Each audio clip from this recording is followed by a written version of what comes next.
Now, as we go through the different activities in lesson 1 especially, we're wanting to make sure that the students understand that the sounds that we are teaching them relate to these letters. And once your students know that this is and a, t, s, p, n, then they can start manipulating these sounds together in order to make words. So we've got the first word here, a is a word. And in class, what I would normally do is, once they give me a word, I would say, well, put it into a sentence for me. And the sentences I get from the students are just amazing and wonderful. Fantastic. I wish I would have been able to record them all. Anyway, okay, so that's fine. And they can just say it, and that means that you're making sure that they understand that word, but I'm sure they always will. Right, so for example, they can manipulate these sounds together. And just put these out of the way. So we've got p, n, gives you the word pin.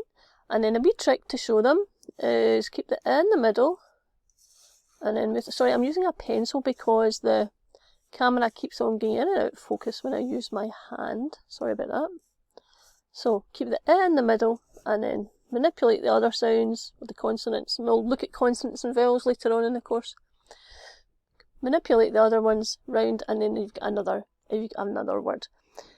Also, we want to challenge the students all the time. So, whilst we've got words with just one letter and then 2 letters, we've got the word in. But what we can do is, especially for these ones, this group, we've got a 5-letter word, or 5-sound word. And again, when your students are creating words, get them to say the sounds out loud. And I say that a lot in the app, but also in the class.